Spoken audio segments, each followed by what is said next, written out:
Papillon volé, c'est volé, nous qu'a volé. Tu connais? Papillon volé, c'est volé, nous qu'a volé. Papillon volé, c'est volé, nous qu'a volé. J'adore ces instruments. Coucou, moi c'est Héloïse, t'es arrivée sur la chaîne de l'éveil et l'initiation musicale, des tutos et des infos pour les familles et les pros. Je crois la seule chaîne en France où tu as tout ça. Des démonstrations, tu en as plein, mais des explications, t'en as pas beaucoup. Ici, on apprend les notes depuis le plus jeune âge, c'est-à-dire depuis l'âge de 3 ans. Tu vois, quand ils rentrent en petite section avec leur petit cartable, on apprend déjà à placer nos notes de musique. Mais évidemment, avec une petite histoire que j'ai créée. Au début, moi, tu vois, je suis prof de piano, diplômée d'État. Et puis, je me suis formée à la pédagogie Jaël Montessori, à la musicothérapie, à plein de choses, pédagogie de groupe et tout.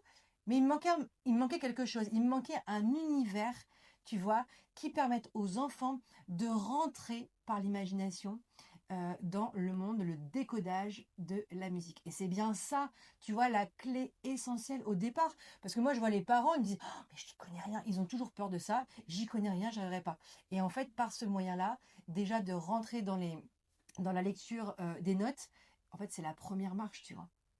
Bon, on démarre. Alors, ici, tu vas voir plusieurs étapes. C'est un tuto aujourd'hui, un petit peu tuto et on papote aussi. Je vais te raconter quand même pas mal de choses. T'es prêt? Tu t'es calé le petit café, le petit chocolat comme tu as envie, un peu en mode podcast si tu veux bien.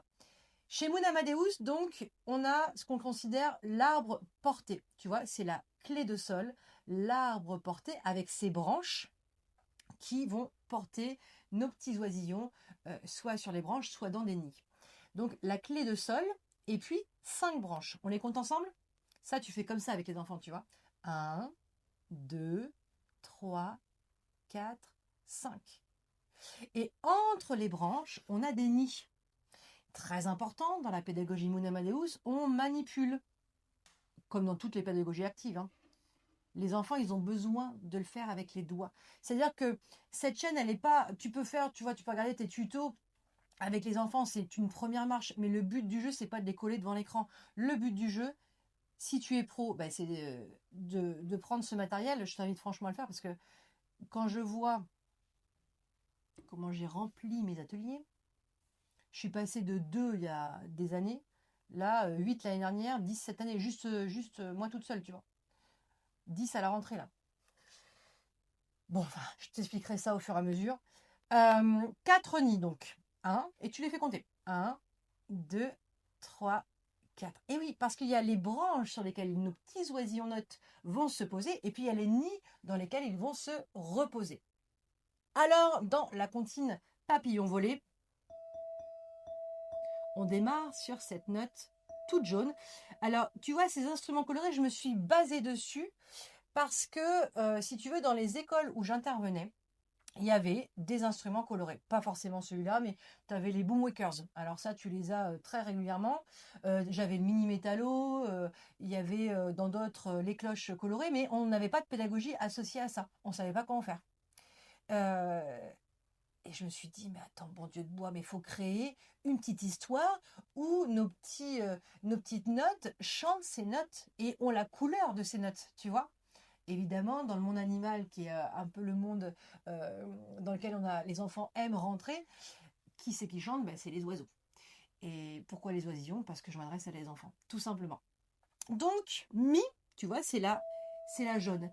Et Mi, alors elle est comme ça, tu vois, Mi, elle est toute joyeuse, comme le monstre des émotions, quand il est jaune, je ne sais pas si tu connais les couleurs des émotions, le monstre des émotions d'ailleurs, je crois que ça s'appelle, eh bien, la joie, c'est jaune. Alors, Mi, elle est toute joyeuse, tu vois, c'est un petit canari.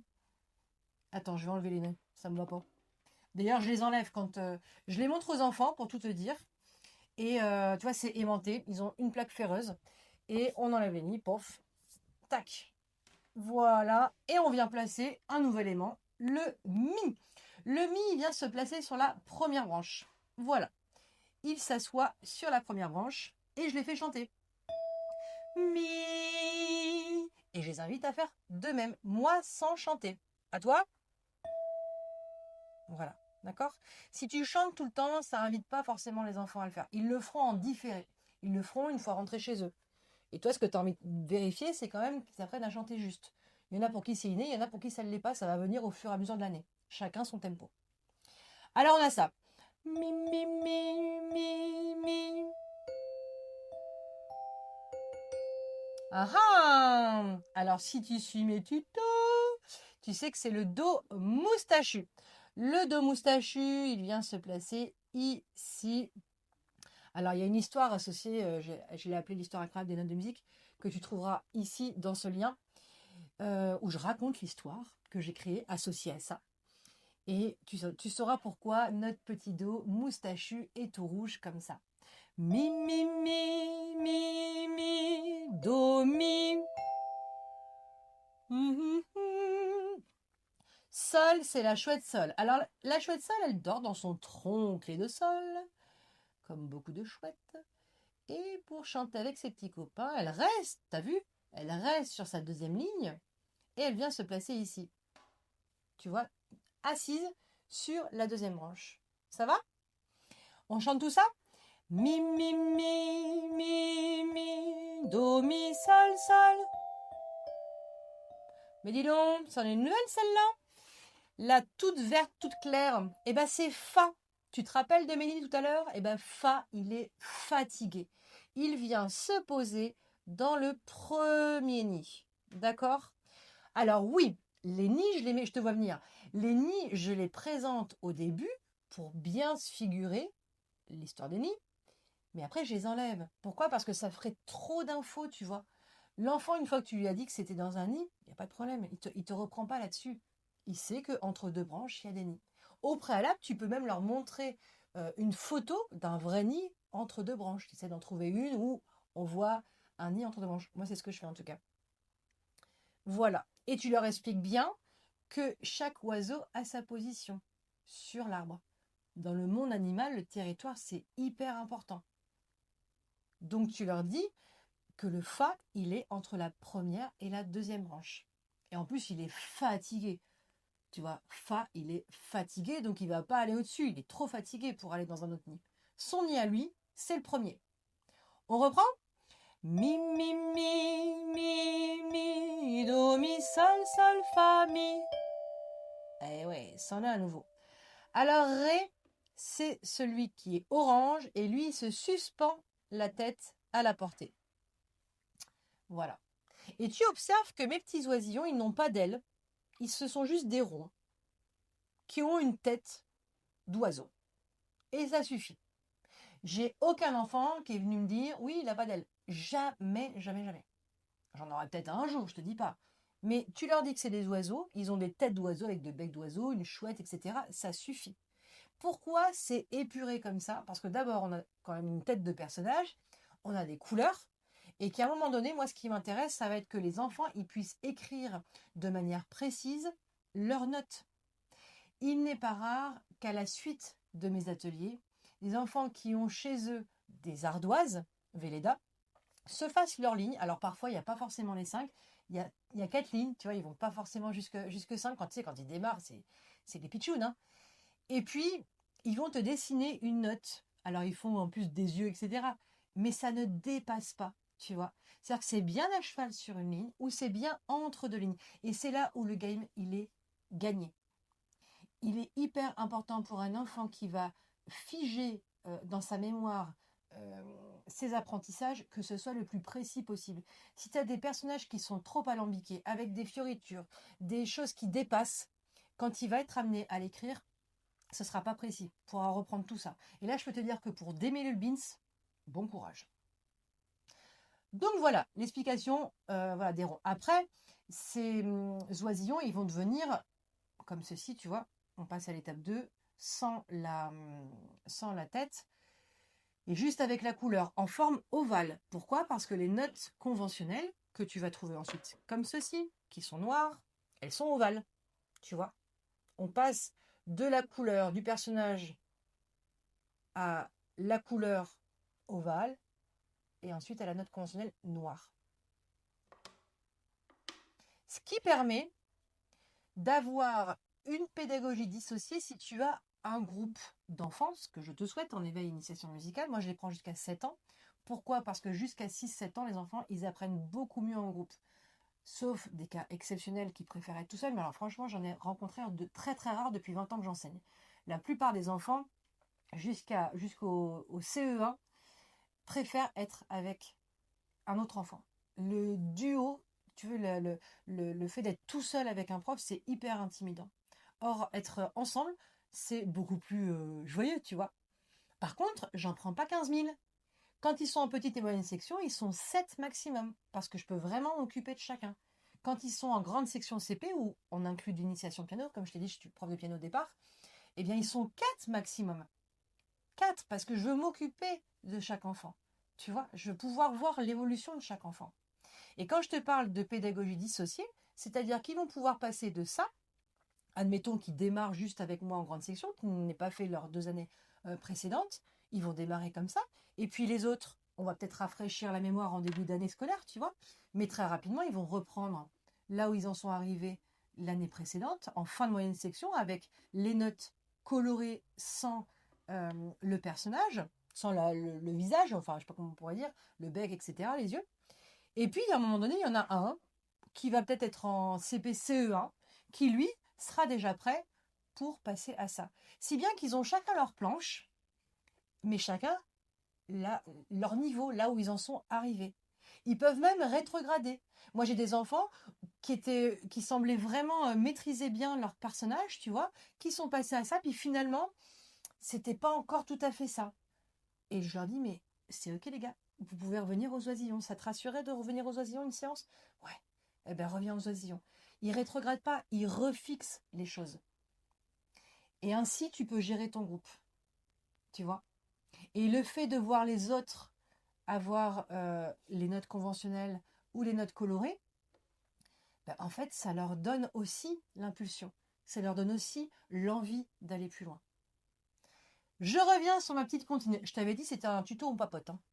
Je te donne plein d'infos aujourd'hui. Comme à chaque fois, j'ai envie de dire. Mi, mi, mi, mi, mi, do, mi, sol, fa, mi, ré. Ré, ré, ré, ré, ré. On était là? Sol. Ah, mais dites donc. Da, da, da, da, da, da, sol, la. Oui! Le la, le pépé la. Alors tiens, je vais te faire les 3 versions avec le pépé la.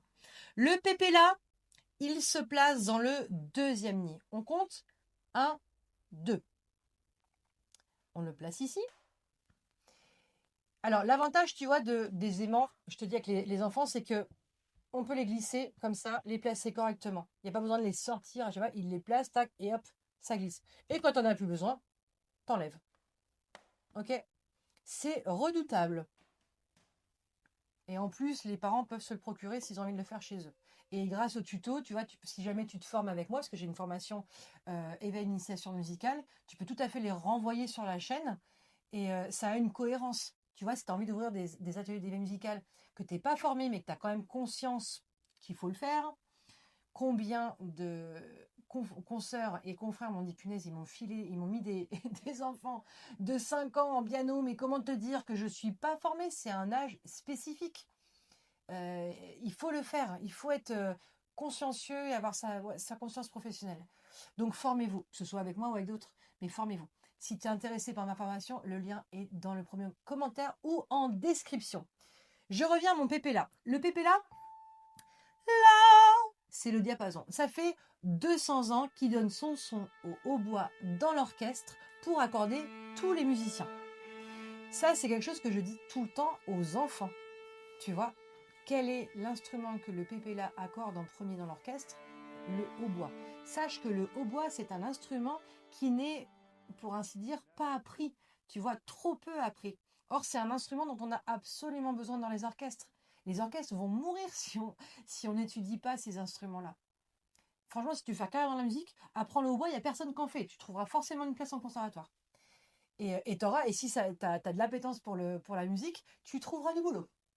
Voilà. Il n'y a pas que le piano dans la vie. Le piano, moi, je le fais en initiation parce que je trouve que c'est l'instrument le plus facile à aborder, tu vois, au plus jeune âge. Mais après, tu en as d'autres. tu peux commencer le violon assez tôt finalement. Moi, je pensais pas forcément, mais mon fils a commencé, tu vois, en milieu de grande section. Après, c'est plus facile puisqu'il a une maman qui est musicienne. Mais voilà, le piano, tu as la clé de sol, la clé de fa, tu apprends tes notes, il suffit d'appuyer sur des touches, hein, en gros, et ça les accompagne pour le jour où ils seront prêts à choisir un autre instrument. Donc, c'est important dès ces classes-là de leur parler des autres instruments, tu vois. Et pour leur dire, ben voilà, quand tu seras en âge de pouvoir faire des instruments qui sont aussi plus difficiles, eh bien, tu pourras. Tu auras déjà appris plein de choses et ce sera beaucoup plus facile. Donc, le pépé là, ça fait 200 ans qu'il donne son son au hautbois. Là, et il a besoin, comme tout pépé, d'être dans son petit nid. Donc, lui, il a le deuxième. Et alors, comment ça va se passer? Ben, si tu as un enfant qui a besoin de passer le cap, et ben lui, ça va donner ça. Tout ça. Attends, faut que je le mette mieux. Ch'tic. Tu vois? Et après, t'as compris, hein? Je l'ai décalé. Pouette, pouette. Et le level 3, c'est celui-là. Tu vois la progression? Et après, tu peux imaginer comme ça des dictées de notes. T'es pas obligé de te caler sur une comptine. Moi, je me cale sur les comptines parce que c'est le meilleur moyen pour les enfants d'apprendre à chanter des notes de musique. Pourquoi c'est obsessionnel chez moi? Tu le sais pas, mais je te le dis, c'est obsessionnel chez moi. Parce que moi, j'avais pas une super oreille. J'avais pas l'oreille absolue. Paraît-il qu'on est tous avec. En attendant, moi, j'entendais pas les notes. Et j'avais une copine Catherine Imbert, si tu me regardes, je pense à toi. À chaque fois que je pense à ça, elle chantait toutes les notes de ses morceaux de piano parce qu'elle avait une prof qui lui chantait toutes les notes de ses morceaux de piano. Clé de sol, clé de fa, main gauche, main droite, tu vois, enfin main droite, main gauche. Et moi, j'en étais incapable. C'est-à-dire que moi, je solfiais mes notes. Tu vois, c'est-à-dire que je les disais, je les parlais, mais je ne les chantais pas. J'associais pas à une hauteur de son. Et je me suis dit, bon, Dieu de bois, mais quoi de mieux que les comptines que les enfants ont probablement déjà entendues à la crèche pour les faire rentrer dans le décodage des notes. Si bien que, je te disais, mon petit garçon fait du violon, eh bien, les morceaux qu'il apprend avec son prof, on les chante. On ne lit pas les notes. On ne dit pas mi, do, mi, sol, fa. Non, on chante. Et ils associent une hauteur de son à la note. On apprend à chanter juste et c'est l'objet de notre petite démonstration en fin d'année. Tu vois, c'est ce que moi je propose à mes apprenantes dans mes formations. Ne vous embarquez pas à faire un spectacle qui va vous pomper une énergie dingue. On les a qu'une heure par semaine dans le meilleur des cas. Moi, je les prends une heure parce que j'ai plaisir à accueillir les enfants. J'ai plaisir aussi à les reléguer à leurs parents une fois le cours venu. J'ai pas envie de m'en débarrasser, j'ai pas envie d'être à la montre, j'ai pas envie de. Voilà, je veux qu'on fasse les choses correctement parce qu'on n'a pas que les notes à faire, on a le rythme, on a tous les paramètres du son. Et, on doit pouvoir, si tu veux, répéter quelque chose de tranquille sans que ça nous prenne une énergie dingue. Moi, ma priorité, c'est vraiment les apprentissages. Et franchement, quand les parents ils voient leur enfant chanter, enfin ils les voient, ils les écoutent, chanter des notes de musique, haut comme trois pommes, mais c'est génial, tu vois. Ça suffit. Et surtout, ça rassure les parents et ils ont besoin d'être rassurés et ils ont raison d'avoir envie d'être rassurés. Tu vois, c'est-à-dire que mon enfant, je le mets chez Moon Amadeus, mais il apprend ça et je le vois. C'est-à-dire que moi, j'y connais rien, mais je vois qu'il apprend des choses. Tu vois, plutôt qu'un éveil musical où on va être dans bah oui, c'est sensoriel, c'est libre, c'est machin. Oui, c'est cool, mais qu'est-ce qu'on apprend, tu vois? Le sensoriel, tu le fais de toute façon. On est dans le sensoriel tu vois, quand on chante nos hauteurs de son, qu'on les situe dans le ventre, tu vois, il y a tous ces jeux-là, bien sûr, qui sont greffés. Et ça, tu l'apprends dans la formation. Mais donc, si tu te formes à ça, eh bien, déjà, tu leur apprends des choses, tu as une vraie structure, une cohérence d'atelier dans l'évolution dans l'année. C'est hyper important, quoi. Et tu as des futurs musiciens. C'est-à-dire ils sortent du CP, du CE1, et soit ils continuent sur le piano de manière plus conséquente, je dirais.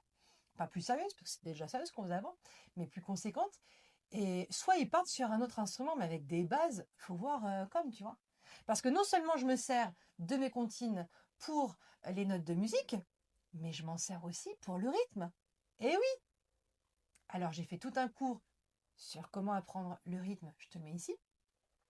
Mais par exemple, sur papillon volé, on va prendre une pulsation, tu vois, et je leur fais papillon volé. Donc eux, ils sont sur les notes à ce moment-là. Mi, mi, mi, mi, mi. Tu vois?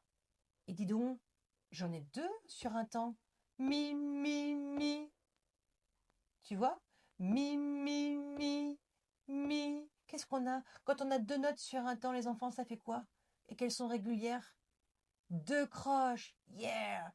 Deux croches, tin, tin. Alors après, regarde, j'en ai une sur un temps. C'est quoi? La noire. Impeccable. Et regarde ce que ça fait. Deux croches noires, noires, noires, etc., etc. Si cette méthode te plaît, si tu te dis, je suis pas formée, on m'a filé des gamins, c'est pas du tout honnête. C'est pas honnête. Il y a je sais pas combien de cours en France, sachez-le les parents si vous regardez, où les professionnels ne sont pas formés. Et ils sont de bonne volonté. Ils ont envie si tu veux. Mais voilà. Donc si tu es professionnel, tu te formes.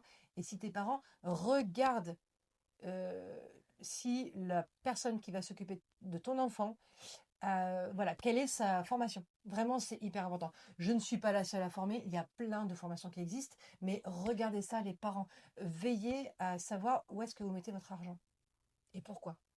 Voilà. Allez, je te dis tchuss, à la prochaine.